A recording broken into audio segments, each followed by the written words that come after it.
जय मातेश्वर मित्रों, नमस्कार। मैं हूं ज्योतिष आचार्य अजित मिश्रा। आप सभी लोग का आपके अपने चैनल एस्ट्रोलॉजर अजित मिश्रा में हार्दिक स्वागत है, अभिनंदन है। मित्रों, आज का यह ज्योतिष कार्यक्रम मकर राशि के लिए बेहद विशेष रहने वाला है, क्योंकि मैं चर्चा करने जा रहा हूं मकर राशि पर। विगत समय में परेशानियों ने अपना धावा बोल दिया है और राहु का अंतिम समय चल रहा है। लगभग 1 डिग्री के आसपास राहु है और 30 अक्टूबर को राहु 0 डिग्री का हो जाएगा और राशि परिवर्तन कर देगा। लेकिन समस्याएं तो मकर राशि के लिए बढ़ गई हैं, क्योंकि शनि की तीसरी चरण की 7.5 चल रही है और शनि की 7.5 का जो तीसरा चरण है, शनि वक्र अवस्था में है और 4 नवंबर को शनि मार्गी भी हो जाएंगे। क्योंकि समय नजदीक है, अंधेरा छटने वाला है। आप इस बात को जानिए, जब अंधेरा घना हो जाता है तो कष्ट भी बढ़ जाता है। और अभी ही अमावस्या गुजरी है। अमावस्या में लोगों को कष्ट ज्यादा मिला है और अमावस्या में नकारात्मक ऊर्जा जो होती है वो शरीर में ज्यादा प्रवेश करती है, क्योंकि कई बार मैं देख पा रहा हूँ राहु का असर ज्यादा देखने को मिला है। कई लोगों पे मानसिक चिंताएं बढ़ी हैं। कई लोगों को तो राहु का ऐसा अटैक पड़ा, मानसिक अटैक पड़ा। रोग की बात कर रहे हैं। साथ ही साथ मैंने देखा भूत प्रेत की चीज़ों में भी इजाफा आ रहा है। लोगों की शंकाएं बढ़ रही हैं और लोगों की ज़िंदगी अच्छी चल रही थी, अचानक कुछ लोगों की ज़िंदगी में परेशानियां आ गई। क्या ये सबके साथ है? देखिए, सूर्य का भी गोचर बुध के घर में गया है। सूर्य 17 तारीख को लगभग 1:30 बजे सूर्य बुध के घर में जाकर आपको कैसा परिणाम देगा।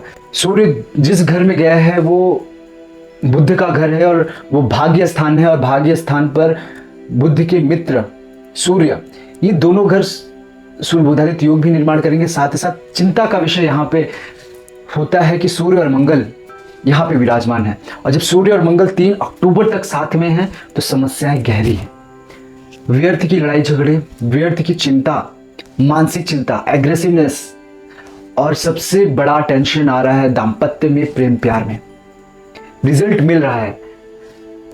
लोगों को ऐसे रिश्ते टूट रहे हैं या फिर अलग हो रहे हैं, क्योंकि सूर्य मंगल की युति 8वें घर से निकल के 9th हाउस में गई है और वाणी का नियंत्रण, क्योंकि बुध अभी अष्टम में है, वाणी नियंत्रण नहीं हो पा रहा है और वाणी नियंत्रण ना होने की वजह से प्रेम प्यार में, साथ ही साथ दाम्पत्य में, दोनों जगह परेशानियां बढ़ रही हैं। और 8वें घर में जब बुध बैठा हुआ है अकेला और 9th हाउस में सूर्य बैठा, तो अब क्या है कि लाइफ में प्रोग्रेस भी करना शुरू करेंगे। कुछ लोगों को नौकरियां वगैरह भी मिलेंगी। लेकिन मैं उस बात पे प्रश्न नहीं कर रहा हूं, उस बात पे वीडियो नहीं बना रहा हूं। मैं बात जो आप लोगों से कहना चाहता हूं, राहु 1 डिग्री का शेष रह गया है और 1 डिग्री यानी कि सांप पूरा निकल गया है और पूंछ बची हुई है।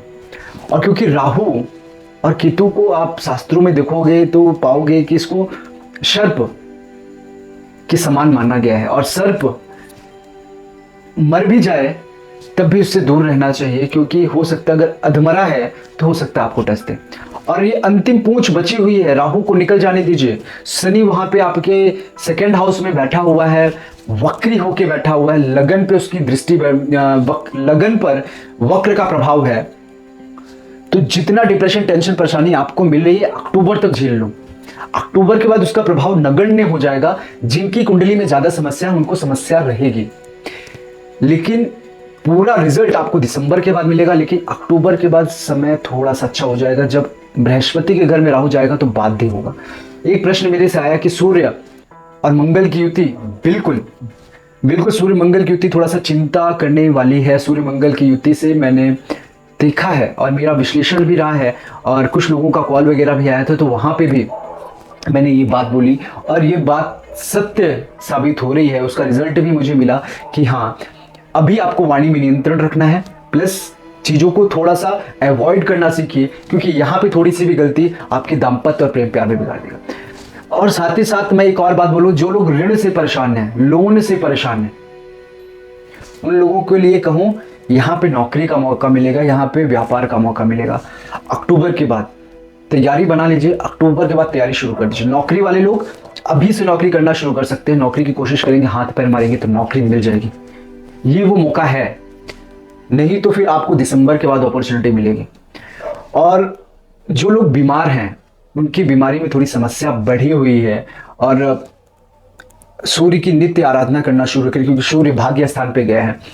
राहु और शनि से राहत नहीं मिलेगी, अभी सिचुएशन खराब है। सिचुएशन जब तक सही नहीं होगी तो मैं कहने वाला नहीं हूं। जब तक सिचुएशन खराब है तब तक आपको सूर्य का ही सहारा लेना पड़ेगा, क्योंकि सूर्य अपने मित्र के घर में गए हैं, आपके भाग्य स्थान पे गए हैं, तो आपको राहत देने वाला कार्य करेंगे। लेकिन 3 अक्टूबर के बाद आपको अच्छा रिजल्ट देंगे। 3 अक्टूबर तक थोड़ी सी दिक्कत परेशानी है ना।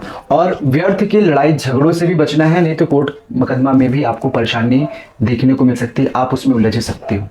और जिन लोगों का कोर्ट मुकदमा वगैरह है, 3 अक्टूबर तक आप अपने चाल को संभाल लीजिए और 3 अक्टूबर के बाद आपकी चीजें अच्छी होना शुरू हो जाएंगी। शिक्षा के क्षेत्र में कहूं, अब मेहनत करना शुरू करिए। अगर एग्जाम वगैरह आते हैं, भाग्य साथ देगा, नौकरी मिल जाएगी।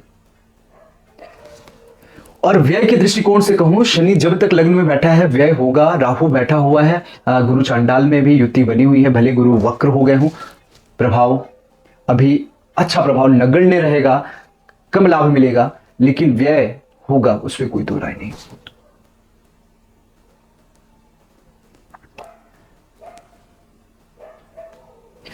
और दूसरी चीज, मुझे बहुत खुशी मिली कि बहुत लोग तप तपस्या कर रहे हैं, साधना वगैरह कर रहे हैं, नहीं तो मंत्र जाप तो कर ही रहे हैं। और मंत्र जाप जो जो लोग कर रहे हैं उनको लाभ मिला है, 100% रिजल्ट मिला है। और मेरे लिए वही मेरी फीस। मुझे बहुत खुशी मिली कि लोग बोले कि मैं 5 माला 10 माला जाप कर रही हूं। कई लोग बोले कि मैं 2000-3000 मंत्र जाप कर रहा हूं, निरंतर कर रहे हैं, उनको लाभ मिल रहा है। इसलिए मैं आप लोगों से निवेदन कर रहा हूं, जो मुझे निरंतर सुन रहा है, ओम नमो भगवते वासुदेवाय मंत्र का जाप शुरू कर दो। भगवान हरि विष्णु का मंत्र है। कई लोग बोलते हैं कि मकर में अगर बृहस्पति नीच का हो जाए तो कहते हैं कि बृहस्पति की पूजा नहीं करनी चाहिए। मैं बृहस्पति की ओर नहीं, मैं भगवान हरि विष्णु की ओर आपको मोड़ रहा हूं। आपको वही राहत मिलेगी। भगवान विष्णु के चरण में चले जाओगे, शरण में चले जाओगे, लाभ मिल जाएगा। जितना अधिक से अधिक मंत्र आप करो, बिना साधना की चीजें नहीं मिलती। कई लोग मुझे बोलते हैं कि आप रात को भी वीडियो क्यों डालते हो। देखिए, या तो मैं साधना से पूर्व अपने वीडियोस डालता हूं, या साधना के बाद 2-3 बजे के बाद ही मैं साधना, क्योंकि देखिए प्रश्न आया मेरे से तो उसका जवाब भी मेरे को लगता है कि देना जरूरी है। एक बात समझिए, 3 गुण होते हैं, सत्वगुण, रजोगुण और तमोगुण। और अगर आप ज्योतिषाचार्य हो, साधक हो, तो आपको ये तीनों गुण बहुत आवश्यक है। और इसमें से जो ये तीसरा गुण है, तमोगुण, ये सबसे महत्वपूर्ण है। ये गुरु के आदेश से मैंने शुरू किया है, बिना गुरु के आदेश का नहीं शुरू करिएगा कोई लोग भी, जब तक गुरु की आज्ञा ना मिले। और कुछ आपके पूर्व जन्म के कर्म होते हैं, तभी आप ये तीनों गुण प्राप्त कर सकते हो। और तमोगुण आपको बुरी शक्तियों से लड़ने की क्षमता देता है। बुरी शक्तियों को, जो लोग परेशान हैं भूत प्रेत से, या फिर साइकोलॉजी जिनकी प्रॉब्लम्स हैं, इस जो काफी दिनों से बीमार है, मतलब शनि की सैटर्निक एनर्जी से बुरी तरह से प्रभावित है, तो तमोगुण ही वो गुण है जो इन सब सारी बलाओं से बचा सकता है। और तमोगुण की वो शक्ति है जो इतनी आसानी से नहीं मिलती, बहुत तपस्या करनी पड़ती है, आसान नहीं है। और जो भी लोग, आप लोग थोड़े से डरे हुए हो, कष्ट आ रहा है, साधना बढ़ा दो, मंत्र संख्या बढ़ा दो, मंत्र जाप बढ़ा दो, मेरी बात मान लो, 100% रिजल्ट मिलेगा। बेहद 1 महीने बाद, 2 महीने बाद मिले। जिनकी कुंडली की स्थिति खराब है, आज मेरे पास एक कुंडली आई थी, बृहस्पति नीच का मारक बन के बैठा हुआ था, सूर्य नीच का था, शुक्र को छोड़कर सभी शत्रु भाव में थे या नीच भाव में थे। उनके लिए और कोई उपाय ही नहीं था। मैं बोला आप माता रानी के शरण में जाइए, और कोई नहीं बचाने वाला आपका। और दूसरी चीज, मकर राशि के जातक कष्ट क्यों पा रहे हैं, उसको थोड़ा समझिए, विचार करिए। यह तो उन्होंने कुछ पूर्व जन्म में कर्म किए थे, जो पूर्व जन्म का कर्म था वो संचित कर्म इस जन्म में आए थे। आप एक झोला लेके आए इस जन्म में, अब वो इकट्ठा आपको दे दिया जाता तो शायद आप दब जाते और जल्दी से जल्दी आपकी मृत्यु हो जाती। लेकिन भगवान का क्या था कि उन्होंने कुछ इस आयु में रखा, कुछ अगले आयु में रखा, कुछ और 2-4 साल बाद रखा। इस तरह का आपको बांध के रख दिया, यानी कि कुछ 35 वर्ष की उम्र में, कुछ 45 में, कुछ 55 में, तो दुख इसी प्रकार का आता रहा। और बीच में ये शनि का 7.5 इफेक्ट, आपको लगा यार ये तो पूरा वक्त आ गया, एकदम समझ में नहीं आया। तो अब जो ये था ये प्रारब्ध बन गया। क्या बन गया? जब आए थे तो वो संचित कर्म था, एक ही झोले में आपने अच्छे कर्म भी रखे थे, बुरे कर्म भी रखे थे। भगवान ने क्या किया, उस संचित कर्म में कुछ अच्छे गुण डाल दिए, कुछ बुरे गुण डाल दिए, सबको अलग अलग आयु में ऊपर नीचे करके डाल दिया, तो वो प्रारब्ध बन गया। और प्रारब्ध बना तो वो प्रारब्ध कटेगा नहीं, प्रारब्ध तो भोगना पड़ेगा। और शनि के 7.5 का इफेक्ट आपको वो प्रारब्ध में आ गया, शनि के ढैया में वो प्रारब्ध आ गया, राहु का वो स्थिति बन गई, शत्रु भाव में या मारक भाव में बृहस्पति बैठ गया, शुक्र बैठ गया, तो ग्रह वहां पे जाके उस प्रकार का फल देगा।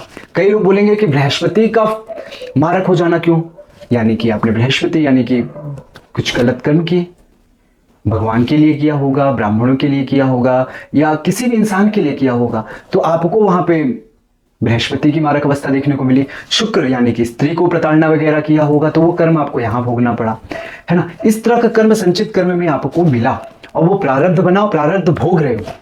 प्रारब्ध को काटा नहीं जा सकता, प्रारब्ध को भोगना पड़ेगा।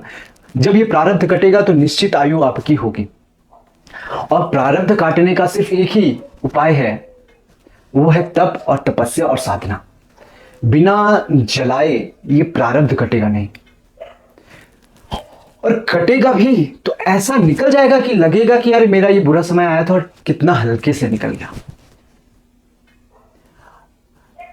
इस तरह की सिचुएशन होगी कि आपको लगेगा यार अभी तो बुरा वक्त आया था और अचानक चीजें समाप्त होकर मेरे को चीजें अच्छी होने लगी।